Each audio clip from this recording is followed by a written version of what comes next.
भारत में कई चमत्कारी और अद्भुत मंदिर स्थित हैं, जिसके दर्शन मात्र के लिए भक्त दूर दूर से पहुंचते हैं।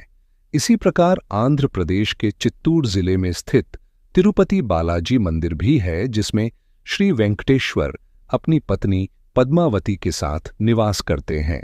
साथ ही इस मंदिर में भक्तों द्वारा अपने बाल अर्पित करने की भी परंपरा है। ऐसे में आइए जानते हैं इससे जुड़ी पौराणिक कथा। तिरुपति बालाजी भगवान विष्णु के प्रसिद्ध मंदिरों में से एक है, जहां जगत के पालनहार भगवान विष्णु श्री वेंकटेश्वर स्वामी के रूप में विद्यमान है। इसलिए इस मंदिर को श्री वेंकटेश्वर स्वामी मंदिर के नाम से भी जाना जाता है। इस मंदिर को लेकर यह भी कहा जाता है कि कलयुग में भगवान यहां निवास करते हैं। लक्ष्मी जी ने छोड़ा बैकुंठ धाम। एक बार विश्व कल्याण हेतु एक यज्ञ किया गया। तब यह सवाल उठा कि यज्ञ का फल किसे अर्पित किया जाए। इसका पता लगाने के लिए अर्षि भृगु को नियुक्त किया गया। तब भृगु अर्षि पहले ब्रह्मा जी के पास गए और उसके बाद भगवान शिव के पास पहुंचे, लेकिन उन्होंने दोनों को ही अनुपयुक्त पाया। तब वह बैकुंठ धाम गए, जहां विष्णु जी शैया पर लेटे हुए थे। जब विष्णु जी ने अर्षि भृगु की बातों पर ध्यान नहीं दिया, तो उन्होंने आवेश में आकर विष्णु जी के वक्ष छाती पर ठोकर मार दी। क्रोधित होने के स्थान पर विष्णु जी ने अत्यंत विनम्र होकर अर्षि का पांव पकड़ लिया और बोले कि हे ऋषिवर, आपके पांव में चोट तो नहीं आई।